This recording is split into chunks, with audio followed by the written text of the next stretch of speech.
بڑی عید سے پہلے موت کا فرشتہ ہر گھر میں کیوں آتا ہے اور قربانی کی فضیلت کے بارے میں بھی اس ویڈیو میں آپ سب کو بتایا جائے گا۔ ناظرین، یہ سب کچھ جاننے کے لیے حضرت علی رضی اللہ تعالیٰ عنہ کا فرمان مبارک سن لو۔ ویڈیو کو آخر تک لازمی دیکھیے گا، شکریہ۔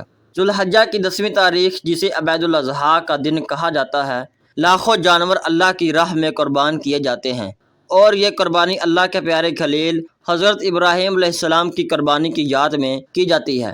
مہینے کی فضیلت اسی طرح ان دنوں میں یہ 10 دن اللہ کے نزدیک بیٹے کی فضیلت رکھتے ہیں۔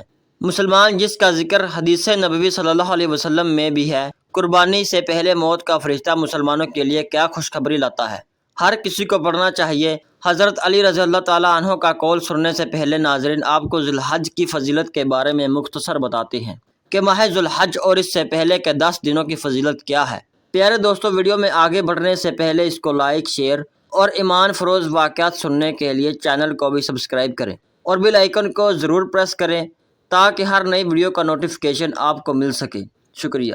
یاد رکھو، کچھ مہینے دن ہوتے ہیں اور کچھ گھنٹے ایسے ہوتے ہیں کہ اللہ تعالیٰ نے ان کو ایک خاص فضیلت دی ہے۔ رمضان المبارک وہ مہینہ ہے جس کے حصول کی خواہش نبی کریم صلی اللہ علیہ وسلم نے کی، اور جمعہ کے بارے میں ایک ایسی گھڑی بیان کی گئی ہے جس میں کی گئی دعا اللہ کے ہاں قبول ہوتی ہے۔ اسی طرح ذوالحج کا مہینہ بہت اہمیت کا حامل ہے۔ ذوالحج کے پہلے 10 دنوں کو عشرہ کہا جاتا ہے، یہ بھی ایک بڑی فضیلت ہے۔ اور یاد رہے کہ قرآن پاک کی سورہ فجر کی پہلی آیات میں اللہ تعالیٰ نے چیزوں کی قسم کھائی ہے، یہ ان چیزوں میں سے ہے جن کی اللہ تعالیٰ خود قسم کھاتا ہے۔ حضرت عبداللہ بن عباس فرماتے ہیں کہ اس سے مراد ذوالحج کے پہلے 10 دن ہیں، اور یہ سال کا بہترین دن ہے کہ ان دنوں کی عبادات اور اعمال اللہ رب العزت کو بہت محبوب ہیں۔ ویسے انسان کی ساری زندگی نیک کاموں میں گزرنی چاہیے، اور ہر روز نیک اعمال کی قدر اللہ تعالیٰ کے ہاں ہوتی ہے۔ جس قدر خلوص کا عمل اتنا ہی زیادہ اجر و ثواب ملتا ہے، اور وہی نیک اعمال انسانی زندگی پر اثر انداز ہوتے ہیں، اور نیکیاں مرنے کے بعد انسان کو ملتی ہیں۔ ان اعمال میں بھی ہر دن کی اہمیت کو جانتے ہوئے وقت کی قدر کرنی چاہیے اور خوب عبادت کرنی چاہیے۔ ان دنوں کی فضیلت کے بارے میں علم شریف میں ابن عباس سے روایت ہے کہ ذوالحج کے پہلے عشرہ میں کوئی دن ایسا نہیں جس کی تعظیم اللہ تعالیٰ کے نزدیک فرض کی گئی ہو۔ صحابہ نے عرض کیا کہ کیا یا رسول اللہ صلی اللہ علیہ وسلم نے فرمایا ہے کہ ان دنوں کے علاوہ دوسرے دنوں میں اللہ کی راہ میں جہاد کرنا ان دنوں کی نیکیوں کے برابر نہیں ہے؟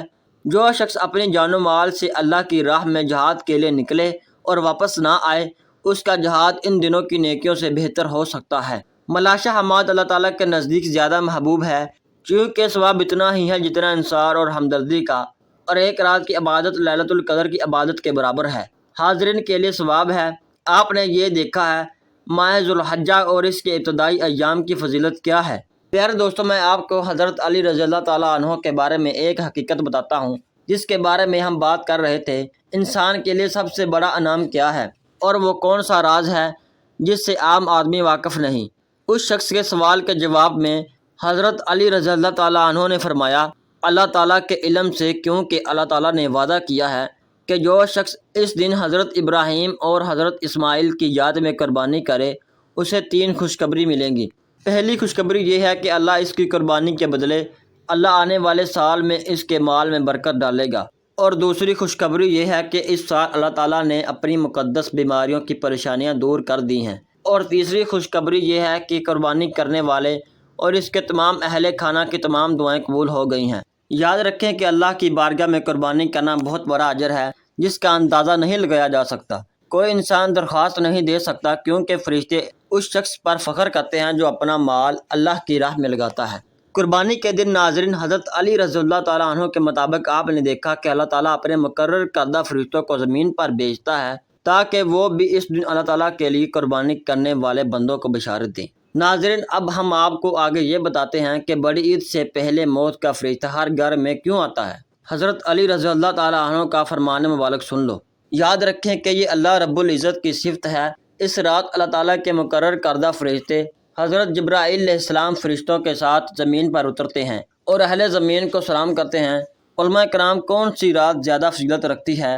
تاہم ہمیں یہ بات نہیں کرنی چاہیے کہ کون سی راتیں زیادہ فضیلت رکھتی ہیں، بلکہ ہمیں ان راتوں کو قیمتی بنانا چاہیے اور اللہ رب العزت کی عبادت کرنی چاہیے تاکہ ہم اللہ رب العزت کو راضی کر سکیں۔ مندرجہ بالا بحث سے معلوم ہوا کہ ان دنوں میں روزہ رکھنے کی کوشش کرنی چاہیے اور زیادہ سے زیادہ عبادت کرنی چاہیے، خاص طور پر رات کے وقت اور رات کے آخری حصے میں عبادت کامیاب ہوتی ہے، چاہے 2 رکعت نفل ہی کیوں نہ ہو۔ تاہم یہ بڑی خوشی کی بات ہے، اسی طرح بعض روایات میں ہے کہ رسول اللہ صلی اللہ علیہ وسلم نے فرمایا، ان دنوں میں کئی بار بعض روایات میں تحمید پڑھنے کا بھی حکم دیا ہے۔ الحمدللہ تماشائی خود بھی بابرکت دنوں میں اللہ کو یاد کرتے ہیں۔ اللہ ہمیں دین کی سمجھ عطا فرمائے اور اس کے مطابق زندگی، آمین ثم آمین۔ اللہ پاک ہم سب کا حامی و ناصر ہو، آمین۔ تھینکس فار واچنگ، اللہ حافظ۔